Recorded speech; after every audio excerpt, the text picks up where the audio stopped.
Hello everyone. In this short video, I shall present one of the easiest explanation of a qubit for the non-experts.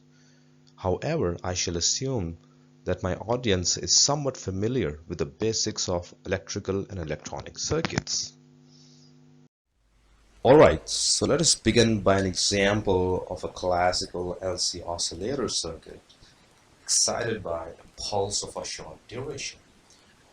Now, if we wish to solve this circuit to obtain the capacitor charge profile, that is, if we are interested in calculating how the capacitor charge changes with time, we might wish to model this circuit as a second-order differential equation like this, whose solution will tell us that the charge or the current in the circuit oscillates at a single natural frequency, that is 1 over square root of LC.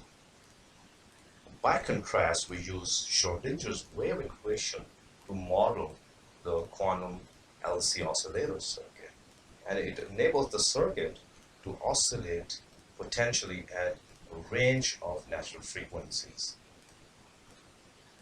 And we know that the electromagnetic energy is proportional to the frequency. Therefore, each one of these frequencies correspond to a distinct energy level in a spectrum of an equidistant energy states, E0, E1, E2, and so on.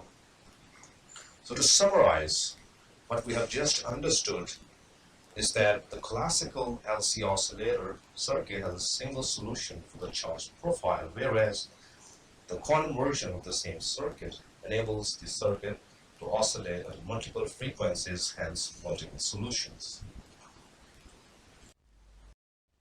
Let us now try to understand one of the unique attributes of the qubit that really sets apart the qubit from the classical bit, the phenomenon of quantum superposition.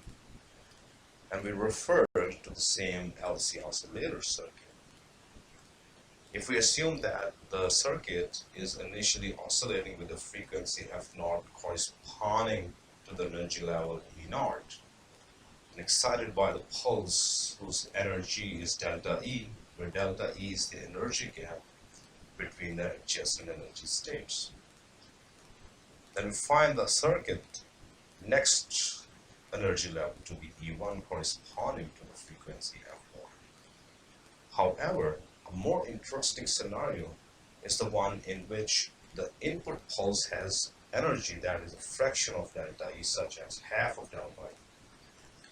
Now, in this case, quantum mechanics predicts the oscillator next energy state to be something like an equiprobable superposition of E0 and E1.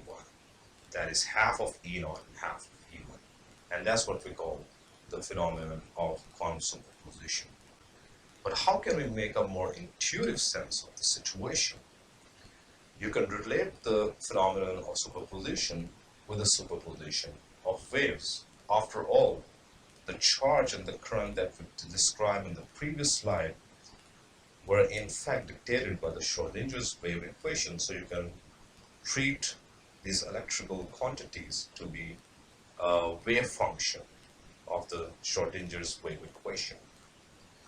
So in this case, we can sort of interpret the superposition of E0 and E1 energy state to be the case when the oscillator circuit is simultaneously oscillating at two different natural frequencies.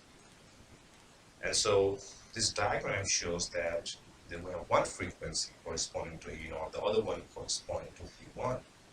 And then when we superimpose these two waves, we get half of E0 and half of E1. And that gives us a general description of a qubit, which is in fact a 2 degrees of freedom, 2-level quantum systems described by the 2 complex coefficients alpha and beta. And lastly, I shall explain how a qubit is realized in practice with the help of the same LC oscillator circuit example. So we have just understood how the circuit can potentially oscillate at discrete natural frequencies. And we have a spectrum of an equidistant energy states. We choose the lowest two energy levels, E0 and E1, to represent our computational basis 0 and 1, analogous to the classical bit, which means that we somehow need to discard the unwanted energy levels, E2 and onwards.